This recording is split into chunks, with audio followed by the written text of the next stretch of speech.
Muy buenas noches. Bueno, en nombre de la Sociedad Chilena de Cardiología y particularmente el Comité de Educación Continua, les doy la bienvenida al primer webinar de guía clínica que presenta la sociedad y que tratará sobre la guía de hipertensión arterial, presión arterial elevada también de la Sociedad Europea de Cardiología del año 2024.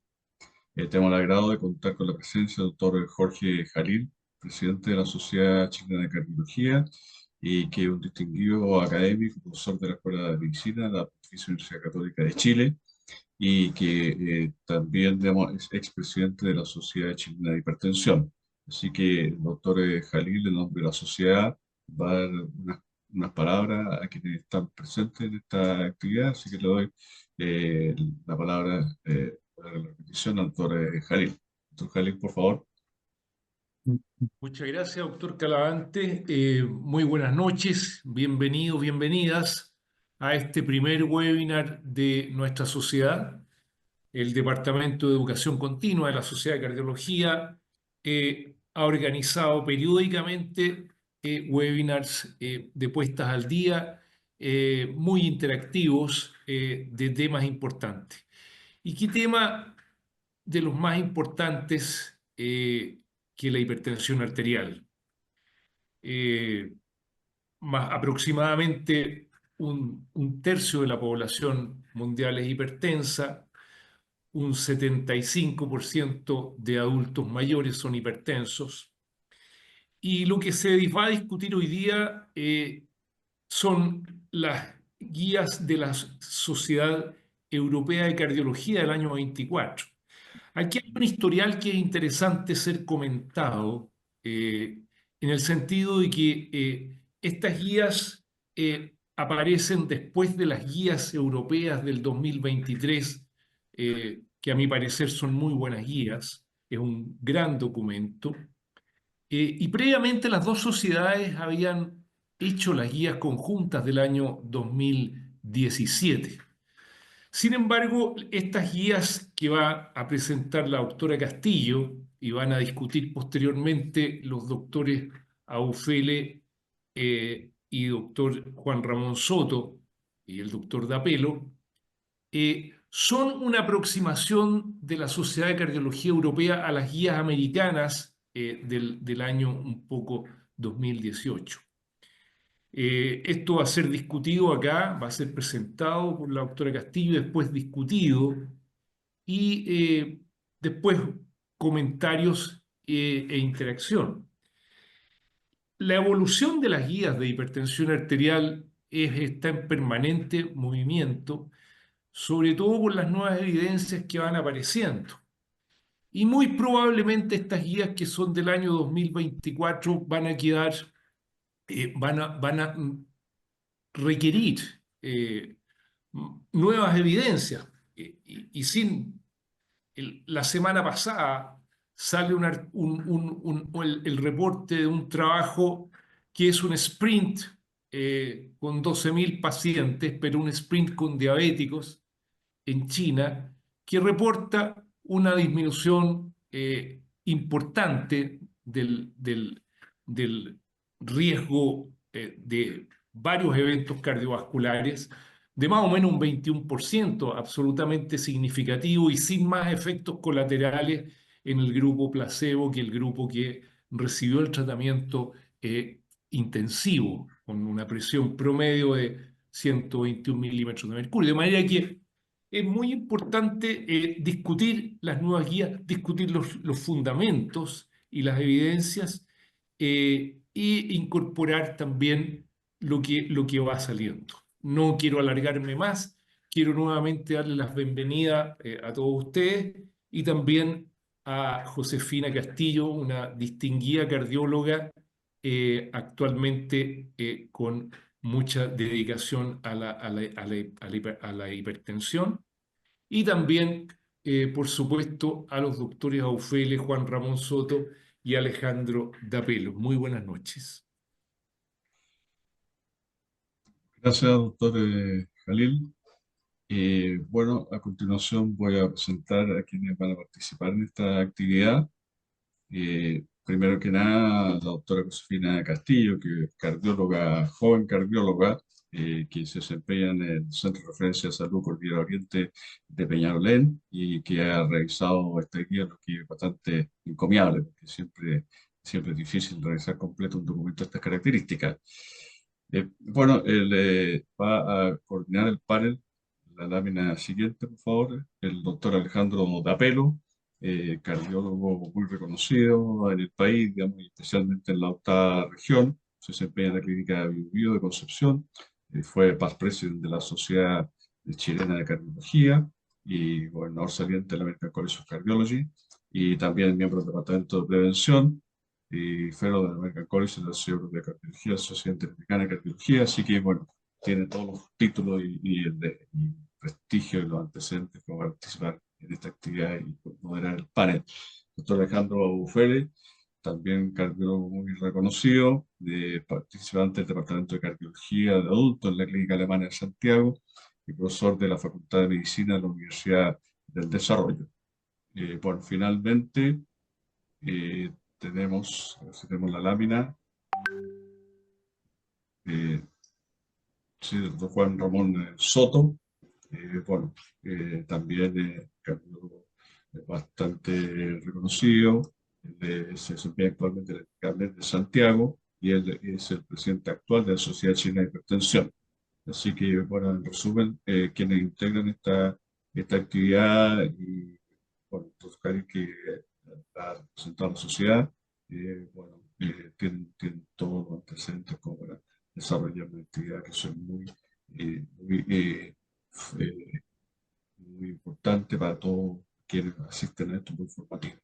Así que le doy la palabra a la doctora Josefina Castillo, y la otra Josefina Castillo, después le da la palabra al doctor Pedro para que modere el debate. Doctora Castillo, por favor, a ver si nos puede presentar los elementos más relevantes de la guía que está en conversación en esta oportunidad. Bueno, buenas noches a todos. Primero quiero corroborar que se ve la pantalla y se escucha el audio. Bien. Sí, Entonces, perfecto. Perfecto. muchas gracias. Bueno, hoy día entonces voy a presentar un resumen de lo que es la guía clínica del manejo de la presión arterial elevada y la hipertensión, publicada por la Sociedad Europea de Cardiología el año 2024. Entonces, para comenzar, ¿por qué es importante actualizar las guías de hipertensión arterial? Esto es porque ya editoriales del año 2009 ya hablaban de la paradoja de la hipertensión, que esta enfermedad estaba cada vez menos controlada a pesar de existir mejores tratamientos disponibles. Y así han ido pasando los años hasta el desarrollo de esta guía antes del 2024, en que se observa que la prevalencia solamente sigue en aumento, que el número de pacientes con un manejo efectivo se mantiene subóptimo y que la hipertensión arterial es el mayor factor de riesgo tanto para morbilidad y para muerte. Sabemos ya que el control de la presión arterial es subóptimo porque de grandes estudios poblacionales que se han hecho en diferentes regiones muestran valores similares, que aproximadamente de todos los hipertensos, entre un 50 y un 60% tienen conocimiento de su diagnóstico, un 35% del total son tratados y más o menos del 10% solamente están controlados. ¿Ya? ¿Y qué importancia tiene esto? Es porque la elevación persistente de la presión arterial resulta en daño orgánico mediado por hipertensión arterial y enfermedad cardiovascular, lo que inicialmente va a generar un daño o alteraciones subclínicas a nivel de múltiples órganos, tanto a nivel ocular, cerebral, cardíaco, renal, de la microcirculación y a nivel vascular de medianas y grandes arterias, lo que posteriormente, con el paso de los años, sí va a llevar a manifestaciones clínicas, posteriormente eventos cardiovasculares, lo que conlleva mortalidad prematura y también años de discapacidad. Entonces, ¿qué es lo nuevo? Esta guía se formula en base a una revisión robusta de la evidencia actual, aprovechando en el fondo que en los últimos años se han publicado varios trabajos importantes en el ámbito de la hipertensión. se establece como objetivo de presión arterial sistólica en los pacientes tratados entre 120 y 129 milímetros de mercurio, haciendo énfasis en que siempre y cuando sea bien tolerado. Se introduce también esta nueva categoría que forma parte del título de la guía de presión arterial elevada, de la cual vamos a hablar en extenso. Y otro punto importante es que todas las recomendaciones de intervenciones, tanto farmacológicas o procedimientos invasivos, que se adjudican la clase de recomendación 1, deben tener evidencia en beneficio no solo en disminuir la presión arterial, sino también en disminuir eventos cardiovasculares. Entonces, recordando la guía predecesora a la actual, que es del 2018, recordemos que esta guía tenía 7 diferentes categorías ya para clasificar la presión arterial en presión óptima, normal, normal alta, 3 diferentes grados de hipertensión y también nombraban la hipertensión sistólica aislada. ¿Ya? Esto se quiso simplificar en esta nueva guía, teniendo actualmente solamente 3 grandes categorías, ¿ya? La primera se llama presión arterial no elevada, con presiones tomadas en la consulta menores a 120/70. Posteriormente tenemos esta categoría intermedia llamada presión arterial elevada, con presiones arteriales entre 120 y 139 o 70 y 89 tomadas en la consulta. Y bueno, la categoría de hipertensión arterial afortunadamente sigue siendo hipertensión arterial como ya la conocemos hace varios años y el valor de corte sigue siendo 140/90, ¿ya? Estos son todos los valores que se obtienen en la toma de presión arterial en la consulta, requiriendo para la confirmación diagnóstica y clasificación en el fondo del paciente, confirmación de las presiones en forma ambulatoria, porque sabemos que existe la hipertensión de bata blanca y la hipertensión enmascarada. Por lo tanto, esta guía recomienda 2 diferentes formas. Una es el automonitoreo de presión arterial por parte de los mismos pacientes, ya lo que también ayudaría a cumplir más con la adherencia al tratamiento y el empoderamiento también del paciente respecto a su enfermedad, siempre y cuando sea con una buena técnica de medición, con dispositivos que estén correctamente calibrados y validados también por las sociedades científicas. Y también se da como alternativa el monitoreo ambulatorio de presión arterial, como conocemos, ¿cierto?, de 24 horas, donde los valores de corte para hipertensión arterial se disminuyen a 135/85, como ya se conocía previamente. Entonces, ahora para la comparación de los umbrales de medición de presión arterial, es importante fijarse acá cuáles son los umbrales para llamar ya hipertensión. Como decía, en la consulta son 140/90 y en el monitoreo de presión arterial se mantienen los mismos valores que manejábamos de antes. En el fondo, el promedio de 24 horas mayor o igual a 130/80, con las diferencias en presión diurna y nocturna. Y ahora esta primera categoría de presión arterial no elevada, los autores deciden no llamarla más presión arterial normal, y es porque la verdad que la presión arterial no es una variable dicotómica entre normal y anormal, sino que es un continuo de aumento de riesgo de eventos cardiovasculares. Si vemos en este gráfico, la incidencia de eventos cardiovasculares ya comienza a elevarse con presiones sistólicas arteriales tan bajas como 90 milímetros de mercurio, siendo más marcado el aumento a partir de los 100, pero ya a partir de 90 podemos hablar de que hay mayor riesgo. Por lo tanto, no la consideran totalmente normal. Y esto es una tendencia en el fondo que se ha visto en las últimas décadas a medida que han salido los diferentes estudios sobre presión arterial. Se ha ido bajando cada vez más el umbral, tanto para diagnosticar hipertensión arterial como para iniciar tratamiento, siendo que varios años atrás el límite era bastante más laxo, con presiones de 160, 105, pero la tendencia actual es que se ha visto que en el fondo eventos cardiovasculares ocurren cada vez con presiones arteriales más bajas, y hacia allá ha ido la tendencia, respaldado por la evidencia, ¿ya?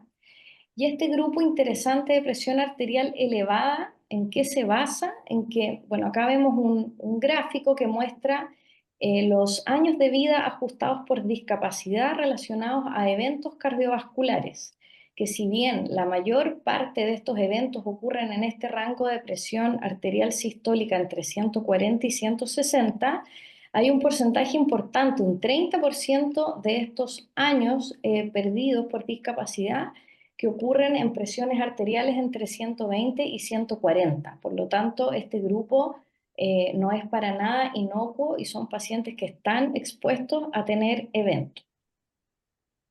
Esto también está reflejado en este metaanálisis en que incluyen varios de los trabajos sobre hipertensión arterial, ensayos de mucha cantidad de pacientes que han salido en los últimos años, en que se evaluó la diferencia de buscar un tratamiento de la presión arterial más intensivo con un objetivo de presión sistólica bajo 130 versus sobre 130.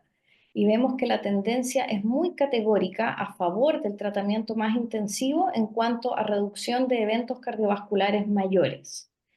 Algo similar vemos cuando evaluamos el outcome de muerte, que sí sigue siendo significativo en algunos de estos trabajos, lo que nos indica que hay cierta población que sí se beneficia de un control más intensivo, ¿ya? Y ahora sí vamos al detalle del objetivo de presión más intensivo, que fue menor a 120 versus menor a 140, sigue habiendo un impacto positivo el tratamiento más intensivo a favor de la reducción de eventos cardiovasculares y también a favor de reducir mortalidad. Por lo tanto, eso es lo que hemos visto en los grandes estudios de los últimos años, en que los estudios de hipertensión han querido incorporar este elemento de riesgo cardiovascular elevado para seleccionar bien a los pacientes que se benefician de un tratamiento más precoz o más intensivo. Tanto el estudio SPRINT con población norteamericana, como el estudio SPRIT y el CRH-CP hechos en Asia y en China, ya donde se seleccionaron pacientes que tuvieran algún otro factor de riesgo cardiovascular adicional. Y esto es lo que se está incorporando entonces actualmente en esta guía, en este grupo de presión arterial elevada. ¿Cómo identificar a los pacientes que tienen un mayor beneficio de empezar a recibir tratamiento en esta etapa? Bueno, eso se hace mediante una cuidadosa estratificación de riesgo, que es lo que detalla esta guía en este algoritmo principal, que ahora lo vamos a ver en más detalle. Ya vamos entonces al paso número 1. Recordemos que estos son pacientes con presión arterial elevada, llámese entre 120 y 139 y entre 70 y 89 en la consulta. ¿Ya? La primera indicación es buscar si el paciente tiene alguna condición que tenga un riesgo cardiovascular lo suficientemente elevado que justifique el inicio inmediato de alguna intervención. Y esto es la enfermedad cardiovascular establecida, la enfermedad renal crónica moderada o grave, el daño de órganos mediado por hipertensión, la diabetes o la hipercolesterolemia familiar.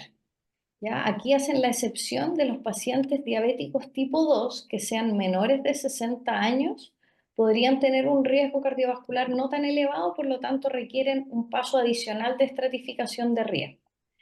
Pero si el paciente cumple con cualquiera de estas condiciones, siendo diabético mayor de 60 años, debe indicarse desde ya modificaciones del estilo de vida para reducir la presión arterial y se reevalúa a los 3 meses, siendo que si se mantiene la presión arterial sobre 130-80, son categoría elevada, corresponde ya inicio de tratamiento farmacológico.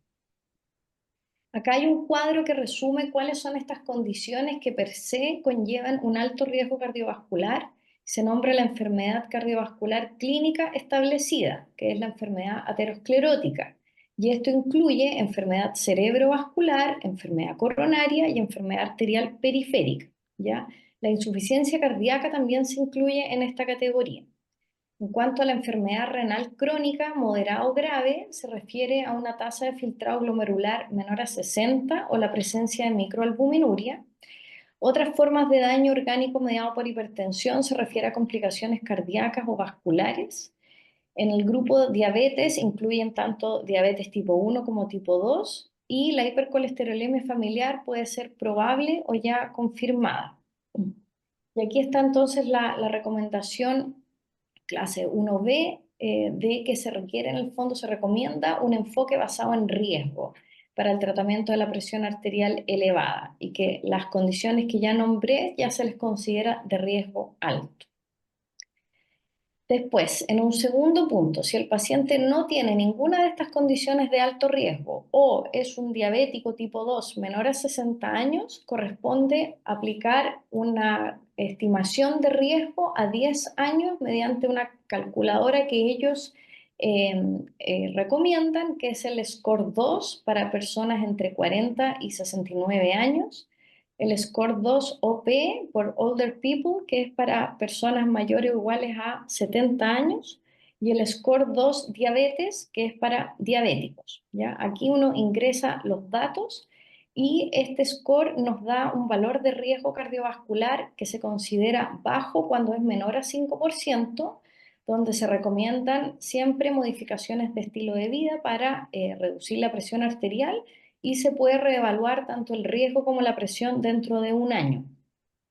Ahora, si este puntaje nos da mayor o igual a 10%, pasa a la categoría de riesgo cardiovascular alto y corresponde desde ya hacer una intervención de estilo de vida, y si a los 3 meses la presión sigue en categoría de presión arterial elevada, corresponde ya inicio de medicamentos. ¿Ya? Y si está en esta categoría riesgo intermedio entre 5 y 10%, corresponde evaluar otros factores adicionales. Estas calculadoras de riesgo se encuentran disponibles en páginas web como MDCalc. A modo de ejemplo, aquí están los 3 tipos de SCORE-2 y cabe destacar que dentro de los elementos que evalúa este score de riesgo está el origen del paciente, la ubicación geográfica, por así decirlo, para evaluar si el paciente vive en una zona de alto riesgo, mediano o bajo riesgo. Y estos estudios fueron realizados solamente con población europea y de ciertas regiones de África, por lo tanto no es completamente aplicable a nuestra población en Latinoamérica. ¿Ya? Aquí están las tablas de recomendación sobre esta misma estratificación de riesgo que les explicaba mediante este cálculo con el SCORE-2. Dependiendo si el paciente está entre los 40 y 69 años, si es mayor a 70 años o si es diabético. Entonces, después, ¿qué hacemos con estos pacientes que están en este rango intermedio, entre 5 y 10%? Hay que buscar si tienen algún factor de riesgo adicional, algún factor modificador de riesgo que los pase a la categoría de alto riesgo. Y ahí ellos definen 2 tipos de modificadores de riesgo, algunos que son específicos al sexo femenino, que son principalmente todas las complicaciones del embarazo, la diabetes gestacional, hipertensión gestacional, preeclampsia, parto prematuro, una o más muertes fetales o abortos recurrentes.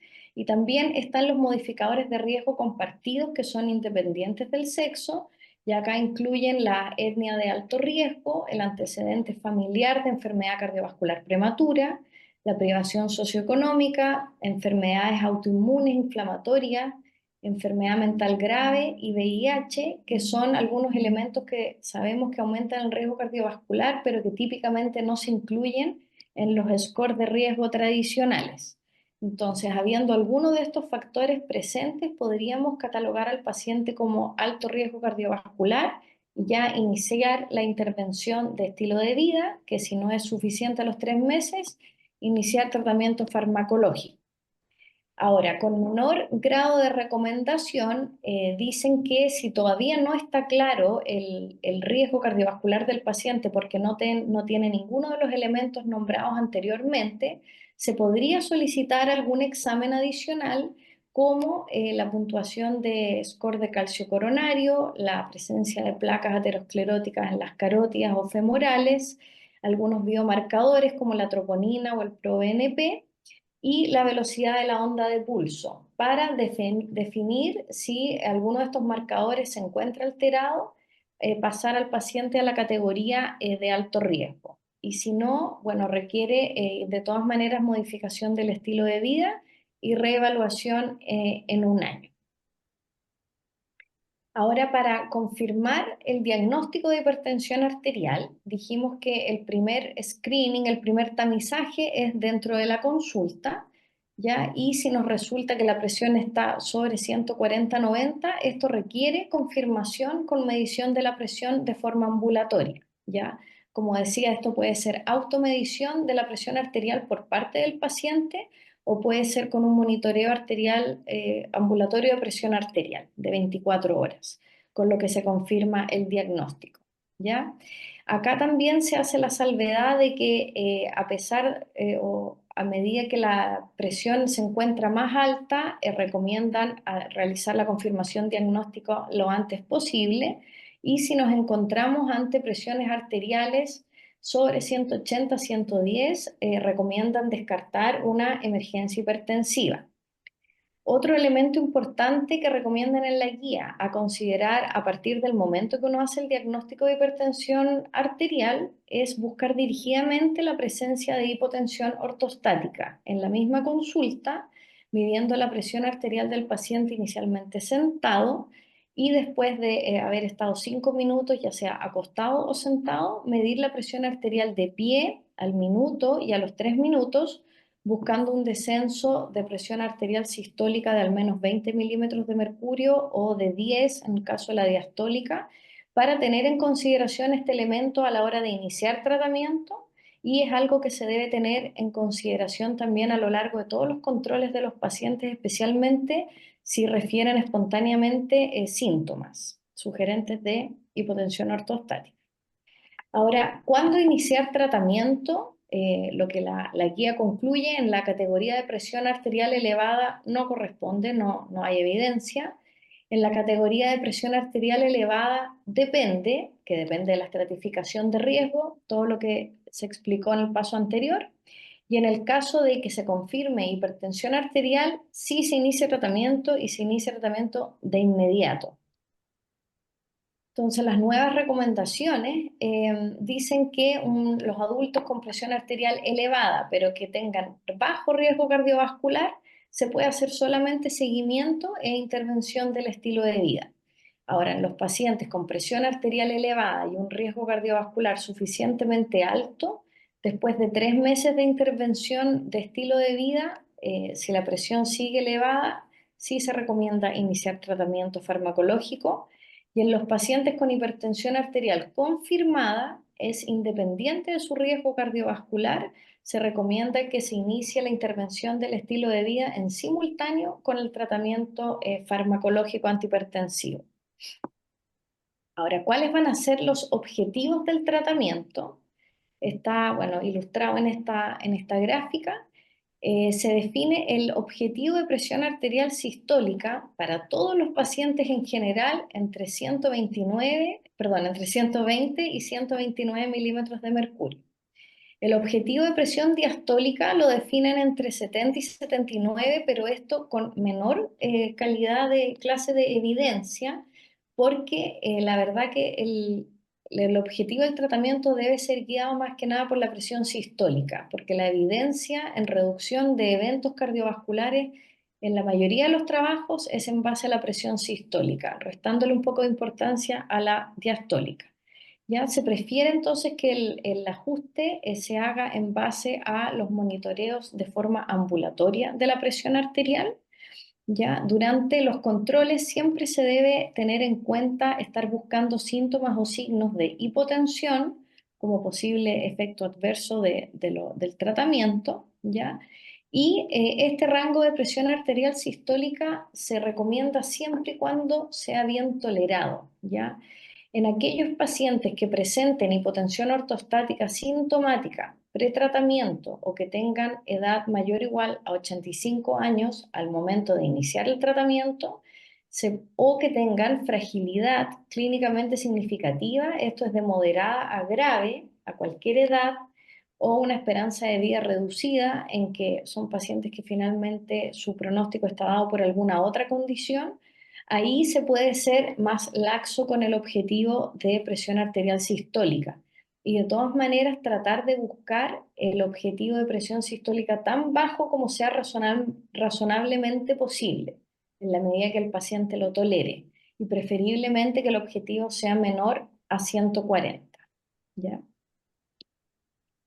Entonces, esto es la tabla de recomendaciones de lo mismo, que las nuevas recomendaciones recomiendan entonces este rango de presión arterial sistólica entre 120 y 129, y si eso no es tolerado, entonces que se busque un objetivo tan bajo como sea razonablemente posible, teniendo en cuenta siempre a los pacientes que tengan hipotensión ortostática sintomática antes de empezar el tratamiento, o que sean de edad avanzada sobre los 85 años, en que se puede considerar un objetivo menos intensivo. Así también los pacientes que tengan fragilidad importante, independiente de la edad que tengan, ¿ya?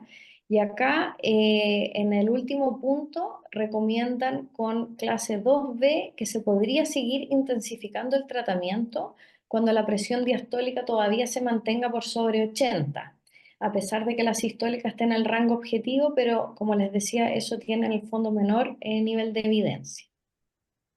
Ahora, ¿cómo reducir la presión arterial? Partiendo por las intervenciones no farmacológicas, esta guía incorpora la recomendación de aumentar el consumo de potasio. Ahí lo vamos a ver en detalle. Aumentar la actividad física, optimizar el manejo del peso y de la dieta, reducir el consumo de sal de mesa. La cantidad diaria que se recomienda de sodio es menor a 2 gramos al día, lo que es equivalente a menor a 5 gramos de sal al día, que equivale más o menos a una cucharadita de sal. Reducir el consumo de alcohol y no fumar. Ya en general todas estas intervenciones tienen beneficio en la reducción de la presión arterial y por lo tanto también en reducción del riesgo cardiovascular. Ahora, esta recomendación del uso o del aumento del consumo de sal viene de este estudio publicado en el 2021, en que se evaluó en pacientes hipertensos el uso de sal regular, que es 100% cloruro de sodio, versus un sustituto de sal que se compone de un 25% de cloruro de potasio. Y se vio una disminución significativa en todos los eventos cardiovasculares y en mortalidad. Por lo tanto, se recomienda incorporar más potasio a la dieta, que si bien puede ser por estos sustitutos de sal, pero también lo recomiendan a través de una dieta rica en frutas y verduras. Ahora, en cuanto a las recomendaciones de ejercicio, se recomienda, como siempre, ejercicio aeróbico, al menos 150 minutos a la semana de ejercicio de intensidad moderada, pero esto de la mano con ejercicios de resistencia, tanto isométricos o dinámicos, para complementar el ejercicio aeróbico, 2 a 3 veces por semana, ambos con recomendación de clase 1, ¿ya? Y en general fomentar aumentar la actividad física en la vida diaria y evitar a toda costa un estilo de vida sedentario, ¿ya? Y todas estas recomendaciones tienen beneficio demostrado en reducción de la presión arterial y también reducción del riesgo cardiovascular. Ahora, en cuanto al tratamiento farmacológico, esta guía establece acá nuevamente un algoritmo de cómo comenzar el tratamiento farmacológico y recomienda nuevamente de entrada un tratamiento combinado doble, con 2 clases diferentes de fármacos en dosis bajas. ¿Y cuáles son las clases de fármacos que se pueden usar en esta etapa? Primero, inhibidores del sistema renina-angiotensina, llámese IECA o ARA2, asociado a un bloqueador de canal de calcio de acción prolongada, o diuréticos principalmente del tipo tiazidas. ¿Ya? Ahí se puede elegir entonces alguna combinación con alguno de estos fármacos en dosis bajas. Si la presión arterial está controlada después de 1 a 3 meses, se puede hacer seguimiento en forma anual. Ahora, si la presión arterial sigue por sobre el objetivo que nos hemos planteado, hay que pasar de inmediato a un tratamiento combinado triple, nuevamente con dosis bajas de estas mismas clases de fármaco, IECA o ARA2, bloqueadores de canales de calcio y diuréticos principalmente de tipo tiazidas, pero ya 3 fármacos, ¿ya? Si la presión arterial sigue estando fuera del objetivo, entonces hay que mantener este combinado triple, pero ahora ya a dosis más aumentadas, ¿ya? La guía recomienda también que en cualquiera de los pasos se podría agregar beta bloqueadores si es que está justificado por alguna otra condición, como angina o postinfarto, insuficiencia cardíaca, arritmias, ¿ya? Y esa es una recomendación clase 1. Si a pesar de estar entonces el paciente con un tratamiento combinado triple a dosis altas y sigue estando hipertenso, pasa a ser una hipertensión aparentemente resistente, que requiere mayor evaluación. Ahora, la guía hace hincapié en que algunos pacientes se benefician de iniciar el tratamiento con monoterapia para aquellos que están, por ejemplo, en la categoría de presión arterial elevada, donde va a ser, en el fondo, más fácil llegar a la presión arterial objetivo, o en aquellos en que tenemos que tener más precaución, como la fragilidad moderada a grave, la hipotensión ortostática sintomática y los pacientes mayores o iguales a 85 años. Ahora, en cuanto a la hipertensión resistente, esta guía la define como cuando se utiliza una intervención de estilo de vida y un tratamiento a dosis máximas toleradas de una combinación de un diurético, un bloqueador del eje renina-angiotensina y bloqueador del canal de canales de calcio, y que la presión arterial se mantenga por sobre 140/90, ¿ya? Estas presiones, claro, deben ser confirmadas de manera ambulatoria, porque si no se puede estar tratando una hipertensión de bata blanca, por ejemplo. ¿Ya? Y consideraciones clave es que hay que excluir siempre la falta de adherencia a tratamiento, que es no menor, y en aquellos pacientes que tengan enfermedad renal crónica ya más avanzada, deben estar con una dosis adecuada y de diuréticos de ASA para definir que se trate de una hipertensión resistente, ¿ya? Esta guía no incluye los términos hipertensión resistente controlada o la hipertensión refractaria, ¿ya? Y en este paso ya se recomienda derivar a los pacientes a una consulta especializada de hipertensión resistente. Se debe siempre comprobar la adherencia, y en este paso ya hay recomendaciones de añadir espironolactona. Entonces acá muestran un algoritmo de hipertensión resistente. Cierto que esté con 3 o más fármacos, incluyendo un diurético, se debe considerar derivar a un centro especializado. También acá nombran la combinación de una única pastilla de 3 fármacos, que son las polipíldoras, que en general pueden tener un impacto en aumentar la adherencia a los pacientes y obtener mejores resultados siempre y cuando estén disponibles.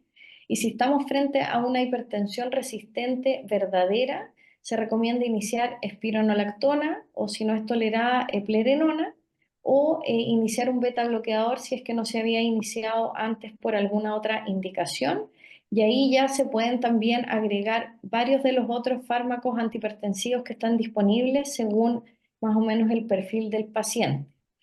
Ahora, si la presión sigue no controlada, se podría considerar el tratamiento intervencionista, que es la denervación renal, ¿ya? ¿Qué hay con respecto a esa recomendación? Ellos señalan que solamente en centros de alto volumen se podría considerar la denervación renal por catéter para hipertensión resistente en pacientes que tengan hipertensión no controlada a pesar de estar con dosis máximas de los fármacos, después de una discusión de riesgo-beneficio, ¿ya? Y también se podría considerar en pacientes que estén con hipertensión no controlada, pero con menos de 3 fármacos, que tengan un riesgo aumentado de eventos cardiovasculares y que el paciente muestre interés por someterse al procedimiento. Pero por falta de evidencia suficiente no se recomienda como tratamiento de primera línea, ni tampoco en aquellos pacientes con enfermedad renal moderada o grave, o en aquellos en que no se ha descartado razonablemente alguna causa de hipertensión secundaria. En cuanto a la hipertensión secundaria, que probablemente está subdiagnosticada, pero clásicamente se define una prevalencia entre un 10 a 35% de todos los pacientes con hipertensión arterial, y puede estar presente en hasta un 50% de los pacientes con hipertensión resistente. Esta guía señala que sobre todo en los pacientes que se diagnostica la hipertensión arterial antes de los 40 años, se debería hacer un estudio exhaustivo de las principales causas de hipertensión secundaria, excepto para jóvenes con obesidad menores de 40 años, en quienes se recomienda iniciar directamente el estudio de apnea del sueño, siendo en ese grupo la causa más frecuente. Entonces, breves palabras sobre el estudio de hipertensión secundaria. El hiperaldosteronismo primario, que se describe siempre como una de las principales causas, en general puede ser asintomático o puede haber algunos síntomas secundarios a la hipocalemia, que hay que buscarla siendo en forma espontánea o provocada por diuréticos. Podemos sospecharlo en pacientes que debutan con FA o que tengan un daño de órganos desproporcionado, o en aquellos en que en algún estudio de imagen se detecta un incidentaloma suprarrenal. Acá se debe hacer el diagnóstico mediante la medición de la relación aldosterona-renina y posteriormente las pruebas de confirmación, teniendo en consideración que hay varios fármacos, sobre todo que actúan sobre este eje, que podrían alterar el resultado de las pruebas. Por lo tanto, hay que modificar el tratamiento del paciente antes de hacer el estudio, o bien hacer el estudio antes de empezar cualquier tratamiento, ¿ya? Y el tratamiento de esta entidad va a depender de la etiología, pudiendo ser médico con espironolactona o quirúrgico. En el caso de la hipertensión renovascular, esta se podría sospechar ante casos de cuadros de migraña o edema pulmonar agudo a repetición, ¿ya?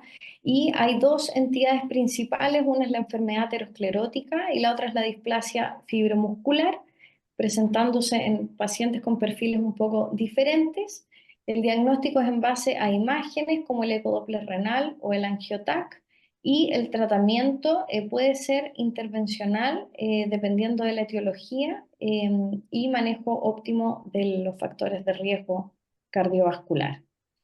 Ahora, sobre la apnea del sueño, bueno, sospecharlo en pacientes que relaten ronquidos, apnea, especialmente si presentan obesidad o aumento de la circunferencia de cuello, que presenten también fibrilación auricular, y clásicamente que presenten un dipping inverso o no, o dipping ausente en el monitoreo de presión arterial ambulatorio, ¿ya? El diagnóstico se hace con el estudio con polisomnografía y el tratamiento base es baja de peso, el uso de CPAP y en algunos casos dispositivos de avance mandibular.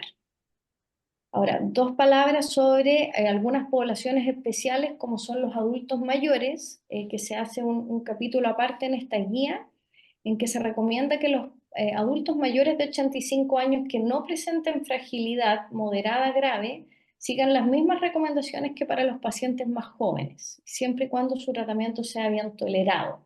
También se recomienda mantener el tratamiento antihipertensivo durante toda la vida, incluso después de los 85 años, siempre y cuando sea bien tolerado. Ahora, en pacientes que sean mayores o iguales a 85 años o frágiles en que se va a iniciar un tratamiento antihipertensivo, se deben considerar de primera línea los bloqueadores de canales de calcio, dihidropiridínicos de acción prolongada o inhibidores del sistema renina-angiotensina. Después, si fuese necesario, diuréticos en dosis bajas, y preferir estas familias de medicamentos antes que un beta bloqueador o un alfa bloqueador por los posibles efectos adversos. Y en cuanto a las embarazadas, también se hace un pequeño capítulo en esta guía en que se ha uniformado un poco la indicación de iniciar tratamiento en los casos de hipertensión gestacional o hipertensión crónica, teniendo que iniciar fármacos ya cuando la presión está por sobre 140/90. El objetivo de tratamiento es mantener la presión bajo 140/90 y acá sí hay que tener precaución en la presión arterial diastólica y tener cuidado de que no esté por debajo de 80 milímetros de mercurio. Los fármacos que sí se recomiendan son los bloqueadores de canales de calcio dihidropiridínicos, siendo el nifedipino de liberación prolongada el que tiene mayor evidencia, algunos beta bloqueadores como el labetalol y la metildopa. En este caso, en embarazadas no está recomendado el uso de inhibidores del sistema renina-angiotensina. Y en mujeres embarazadas sí se recomienda ejercicio de intensidad baja a moderada para reducir el riesgo de hipertensión gestacional y preeclampsia. Y ya a modo de conclusión, entonces, los mensajes principales de esta guía es que incluye un enfoque más intensivo y personalizado en el manejo de la presión arterial elevada y la hipertensión.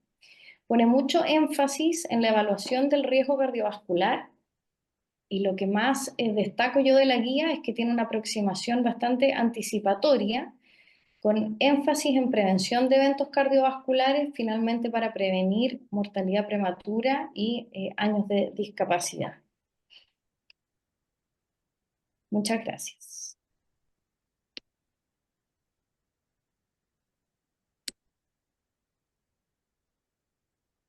Doctor Tapelo tiene el micrófono muteado. Muchas gracias, doctora Castillo, por su magnífica conferencia. Yo quiero recordar a los eh, asistentes a este evento que esta guía es un documento de más de 120 páginas de extensión. Por lo tanto, resumirlo a- con la claridad que lo hizo la doctora Castillo ha sido una tarea titánica que la ha cumplido sin lugar a duda con mucho éxito. Yo quiero invitar a todos los asistentes a hacer las preguntas que estimen convenientes. Les vamos a dar prioridad a las preguntas del público para después hacer un comentario o comentarios, los que alcancemos entre los panelistas, ¿ah? Una primera pregunta del público se refiere a los scores. Dice score 2 OP, alguna versión validada para Chile, ¿ya? Hay que entender que estas guías fueron hechas con una validación europea, pero quieren preguntar es si es que hay alguna alternativa de validación para nuestro país para hacer estas guías válidas en su uso. Doctora Castillo, si quiere contestar esta pregunta, no sé qué piensa usted al respecto. Bueno, difícil pregunta porque en estricto rigor no están validadas para usarlas en Chile porque ningún representante de nuestro país fue incluido en estos estudios.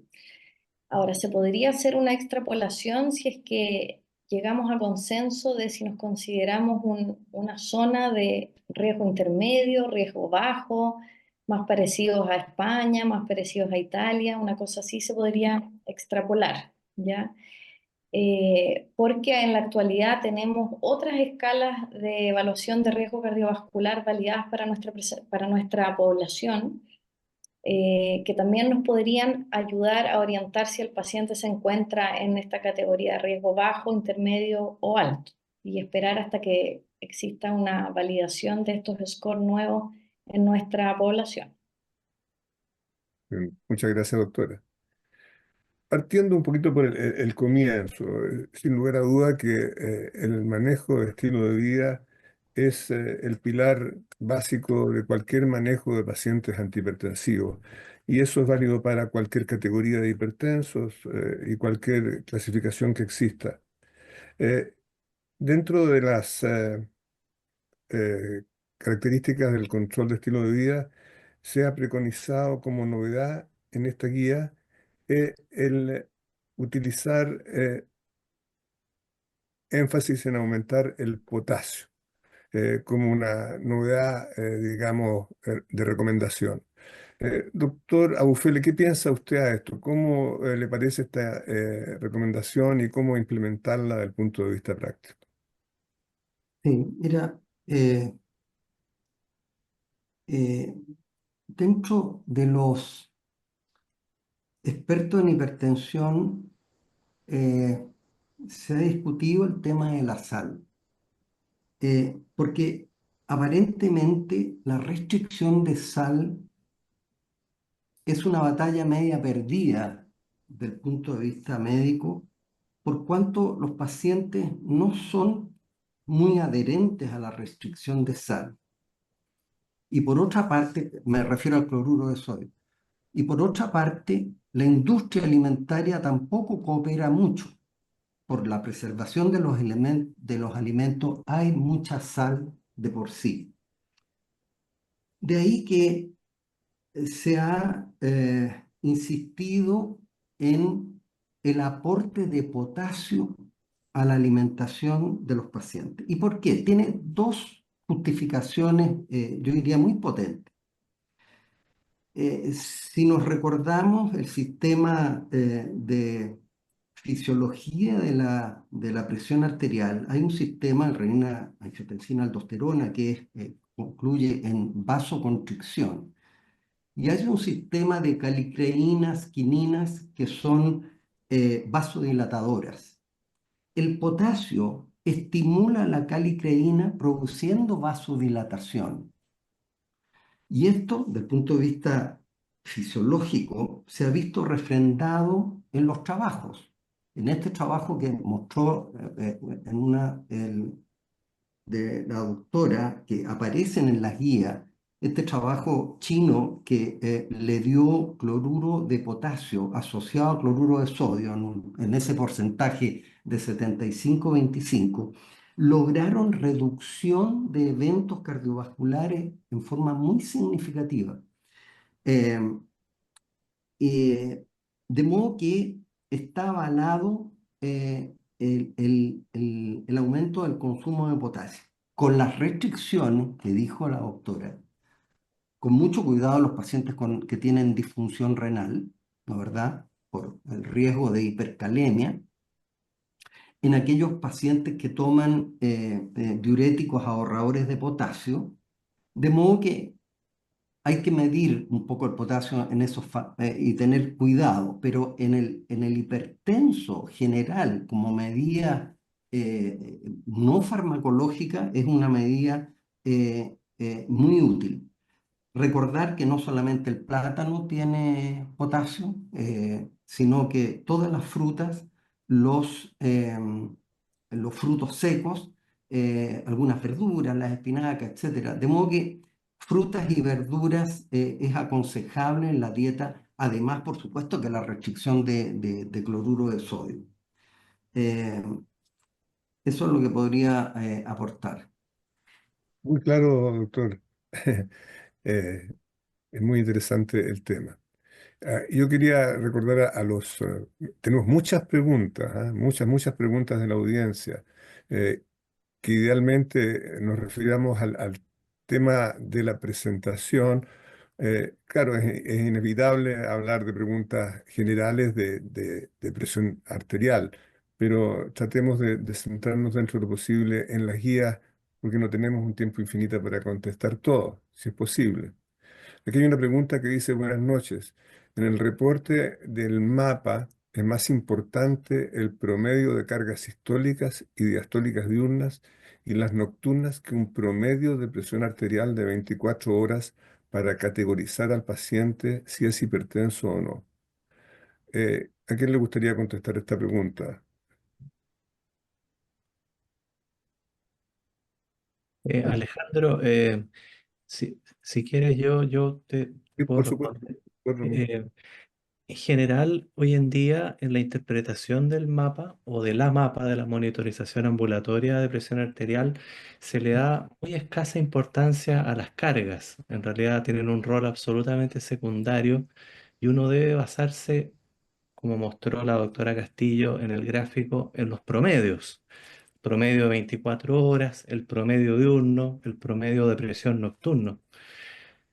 Y no considerar en realidad el porcentaje de cargas como algo importante en el informe. mm. Doctor Soto, esto también es válido para la tan frecuente variabilidad de presión arterial que uno encuentra en los Holter, que es complejo muchas veces interpretarlo cuando un paciente pasa periodos eh, prolongados de tiempo normotenso y otros hipertenso, y esta alternancia hace compleja la definición categórica de un informe muy claro. ¿Qué piensa usted al respecto? Es decir, se ha visto que per se la variabilidad de la presión arterial es un factor de riesgo, ¿ah? Pero indudablemente que el peso estadístico que tienen los promedios para poder llegar a una conclusión, pienso yo que es lo que nos tiene que guiar para tampoco complejizar demasiado la interpretación del informe, sino que basarnos, ¿verdad?, en los umbrales que dictan estos promedios y fijarnos muy bien también en el ritmo circadiano, ¿verdad? En el dip nocturno, si está presente o no.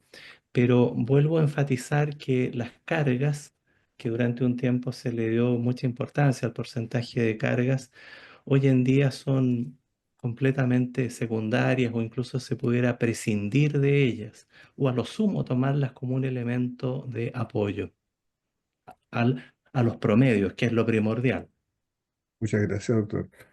Eh, Doctora, hay una pregunta aquí en relación al tratamiento y la gestación. Dice, si es que el amlodipino se puede utilizar durante la gestación, ¿existe alguna evidencia que lo contraindique? El amlodipino sí se puede usar dentro de la gestación, pero el que más evidencia tiene de todas maneras es el nifedipino de acción prolongada, el nifedipino retard. Por lo tanto, ese es el que las guías recomiendan como de primera elección. Ujú. Y aquí hay una pregunta que es muy frecuente, como se dan las alternativas de combinación de tratamientos de primera línea entre inhibidores del eje renina-angiotensina, calcio antagonista o diurético. ¿Cuándo preferir un calcio antagonista versus un diurético? Doctora Bufele, ¿quiere referirse a esta pregunta? Y bueno, ambos fármacos son excelentes hipotensores. Eh, Ambos han demostrado reducción de eventos cardiovasculares y quizás ha habido una gran discusión en términos de si uno debiera iniciar con amlodipino o un antagonista del calcio o el diurético. Eh, yo creo que eh, uno elige eh, el diurético en aquellos pacientes que pueden ser un poco, que tienen un poco de edema, puede elegir principalmente aquellos con, por supuesto, en pacientes hipertensos con insuficiencia cardíaca, aquellos que tienen indicaciones propias del diurético en pacientes con disfunción renal. eh, eh, y yo diría que en general los diuréticos tienen un poquito más de efectos indeseables, si bien a dosis baja no es tanto, pero hay alteraciones electrolíticas. Es pacientes que pueden presentar un poquito de hiperglicemia, de modo que en aquellos en pacientes que son de sobrepeso, que tienen tendencia a prediabéticos, eh, uno preferiría un amlodipino a una tiazida. eh, a pesar que a dosis baja y controlado, yo creo que no hay problema. Pero en general,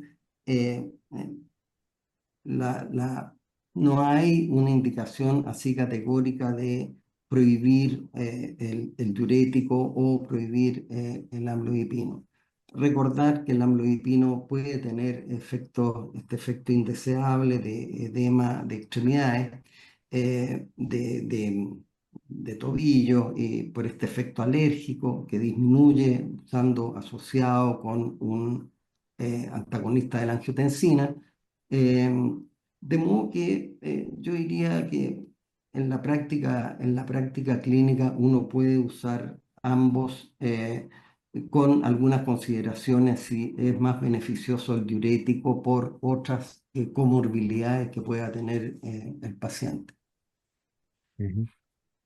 Eh, sí, digamos, los dos medicamentos tienen efectos colaterales. La intolerancia del diurético, el apremio que puede provocar para orinar en los pacientes que tienen incontinencia urinaria, que tienen síndrome prostático, y en las personas que tienen insuficiencia venosa de extremidades inferiores, no es, es muy frecuente que tengan un edema intolerable. Entonces, básicamente yo creo que va de acuerdo a la tolerancia individual de cada paciente elegir uno u otro. Eh, Doctor Soto, ¿quiere agregar alguna cosa en este sentido usted? Sí, sí. Mira, mi posición personal, estando totalmente de acuerdo con lo que ustedes han dicho, que tanto amlodipino como las tiazidas son fármacos de primera línea y que depende del paciente, pero mi tendencia en general es asociar un inhibidor del sistema renina-angiotensina preferentemente con amlodipino primero, ¿ah? Salvo que sea una persona que desarrolla mucho edema por una insuficiencia venosa, por ejemplo. Ahora, ¿cuál es el fundamento de esto? El fundamento reside en un estudio ya antiguo, que es el estudio ACCOMPLISH, un estudio que comparó benacepril, un inhibidor de la convertidora que nunca hemos tenido en Chile, más amlodipino, y lo comparó con benacepril más hidroclorothiazida. Y se pudo comprobar que en el brazo del IECA más la tiazida hubo, perdón, del IECA más el amlodipino, hubo menos eventos cardiovasculares graves que en el grupo IECA-tiazida. Entonces, en mi práctica, si es posible, ¿verdad? Trato de partir con una asociación que incluya amlodipino y solo después agrego pequeñas dosis de diuréticos según sea necesario en atención a los efectos metabólicos adversos. Pero el fundamento que a mí me hace eso o tomar esa conducta es este estudio, el ACCOMPLISH. Ujú. En relación siempre al tratamiento, hay una pregunta que se refiere a algo que ya comentó Alejandro, que es en relación al uso de tiazidas y disglicemias. ¿Es frecuente? ¿Se recomienda titular la dosis? Y aprovecho otra pregunta que viene al respecto. ¿Cuándo preferir furosemida en lugar de una tiazida en el tratamiento de la presión? ¿Quieres Bueno, contestarlo? perdona, lo dijo la doctora en su presentación cuando hay un clearance de creatinina que es menos de 30, ahí es preferible los diuréticos tipo furosemida en vez de una tiazida. ¿Mm? Ya. Y en relación a lo que dice la doctora, ¿es necesario, eh, está contraindicado el uso de tiazidas en los pacientes diabéticos? ¿O se puede utilizar o titular? ¿O creen ustedes que las dosis habituales de tiazida puede precipitar una descompensación diabética o no necesariamente, doctor Soto?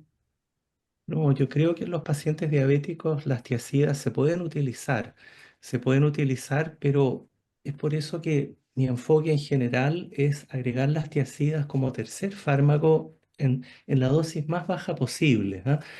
Y cuando digo muy bajo me refiero, por ejemplo, indapamida 0,625 miligramos al día, o clortalidona no más de 12,5 miligramos al día y según eso ir titulando. El beneficio de bajar la presión arterial en esos pacientes diabéticos de alto riesgo es muy superior a la eventual, llamémoslo así, descompensación metabólica que pudiera causar la tiazida. Ujú. Eh, Dice aquí un medicamento, yo me pongo en el lugar de de la persona que la pregunta. Dice, en hipertensión resistente se puede cambiar los sartán por irbesartán o candesartán, y hay estudios para ver las diferencias. Mira, son todos medicamentos de la misma familia. Yo no creo que hayan estudios que hayan sido destinados a esta comparación en el caso puntual de hipertensión resistente. Sin lugar a dudas que hay eh, inhibidores del sistema renal angiotensina que son más potentes que otros, como los que has mencionado. El irbesartán, el candesartán, la potencia antihipertensiva es un poco superior. Y existen otros medicamentos también de esta misma familia que pueden incluso tener mayor potencia antihipertensiva, tales como son el mismo olmesartán, que está muy en boga hoy día. Pero el principio básico de hipertensión resistente es la combinación de tres medicamentos, incluyendo un diurético. Y si es que esta combinación a dosis máxima no funciona, ya habría que agregar un cuarto medicamento en la espera de descarte de hipertensión refractaria o resistente o secundaria y agregar espironolactona. No sé si alguien tiene alguna opinión divergente en este sentido, doctor Soto. No, estoy de acuerdo con lo que usted ha dicho totalmente. No, un comentario que en relación a esto, en el fondo, la pregunta es cuándo estamos seguros de que estamos frenando el eje renina-angiotensina-aldosterona con alguno de los ARA2. Y no es una respuesta tan simple porque por una parte sabemos que no todos los antagonistas de la angiotensina son iguales. Sabemos que el losartán es un débil, tiene una potencia mucho menor que otras como el telmisartán o el olmesartán. De modo que es interesante la pregunta, si uno está con terapia tri asociada, usando losartán a dosis de 100 miligramos, ¿es válido cambiarse a una ARA2 más potente? Es una muy buena pregunta. Yo diría que sí. Antes de rotularlo de hipertenso resistente, probablemente me cambiaría a un ARA2 más potente antes de seguir adelante en el, en el Yo flujo concuerdo, de... yo concuerdo con tu punto de vista, de- que probablemente hay arados que son mucho más potentes y que son de primera elección en estos días. Sin embargo, lamentablemente no están presentes en los consultorios, no están presentes para tratar los pacientes de atención primaria. Entonces ya cambia un poco el contexto de lo que implica la canasta GES y lo que pueden tener acceso los pacientes. ¿Cuál es la canasta ideal, la más perfecta? Bueno, yo creo que en las combinaciones todas las guías son unánimes en las familias, pero no se especifica mucho en las guías eh, el medicamento puntual. Eso puede ser una falencia. Se dice IECA o ARA2, pero no te dicen, no te especifican cuál. Y eso es una realidad. Pero concuerdo con que existen Ahora, diferencias entre el manejo de uno y otro.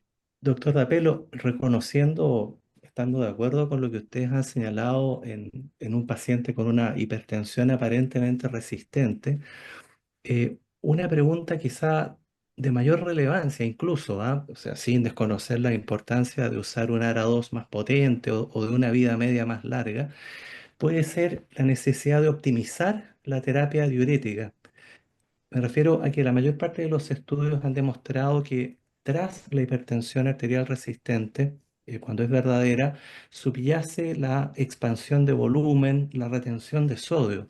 Entonces, en general, los expertos reconocen de que la respuesta antihipertensiva a un IECA o un ARA2 es relativamente plana, pero si tomamos en cuenta que los hipertensos resistentes frecuentemente subyace una expansión de volumen, cambiar la hidroclorotiazida por indapamida o por clortalidona puede ser un paso previo muy importante antes de, digamos, continuar con los fármacos como es llegar a la espironolactona, en que uno vuelve a reforzar de nuevo el factor hipervolemia, ¿verdad? Al agregar un diurético bloqueador del receptor mineralocorticoide.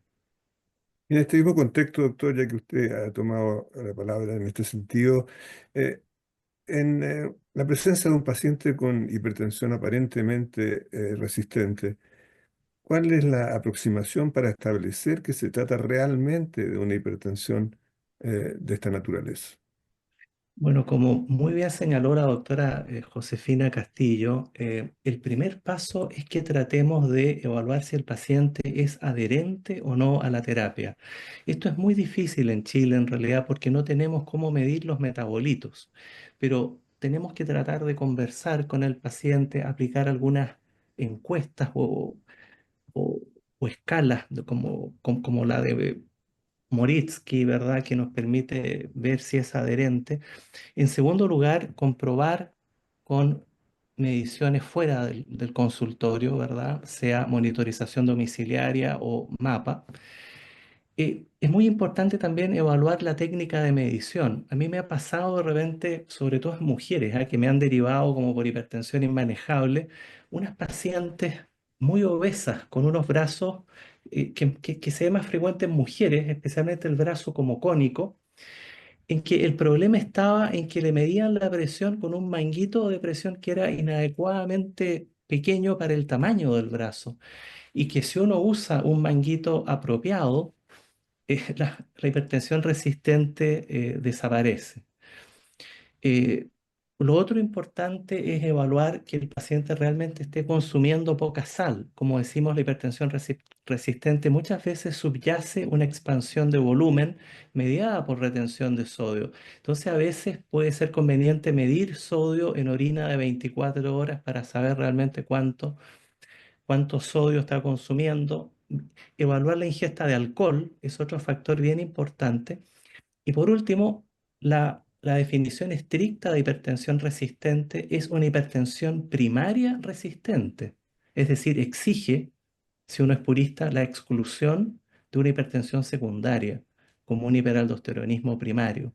Porque uno haría muy mal, ¿verdad?, en tener un paciente catalogado como hipertenso resistente y llegar, por ejemplo, a una denervación renal en circunstancias de que el paciente tenía un hiperaldosteronismo primario que no hemos sido capaces de diagnosticar.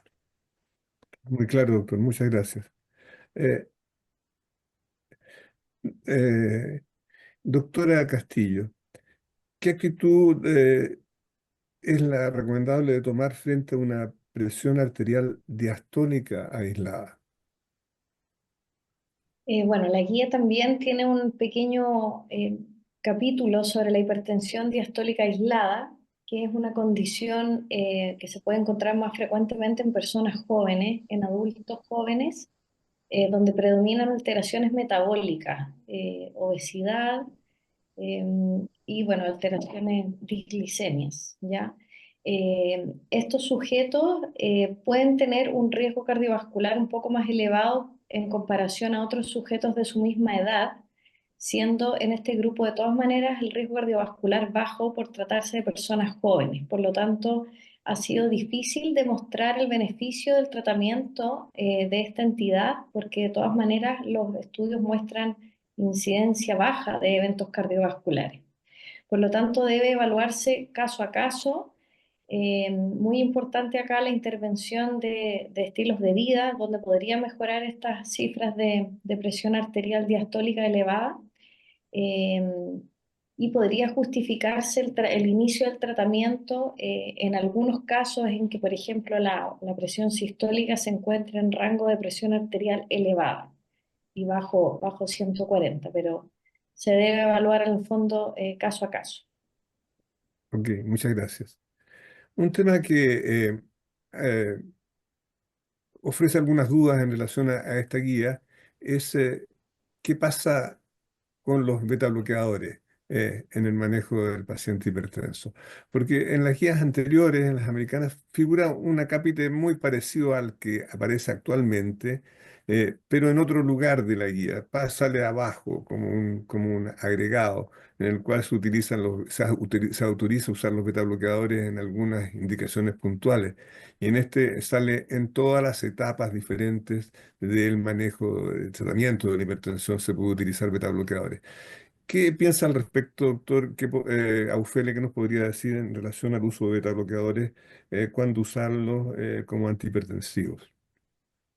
Sí, mira, un tema que se ha discutido mucho y ha ido cambiando en las distintas guías, partiendo por las guías del American Heart y el American College, que no los colocó en el esquema. ¿Qué tenemos que decir de esto? Que los beta bloqueadores no son de primera línea. Los inhibidores de la enzima convertidora, los antagonistas de la angiotensina 2, los antagonistas del calcio y los diuréticos son los fármacos de primera línea.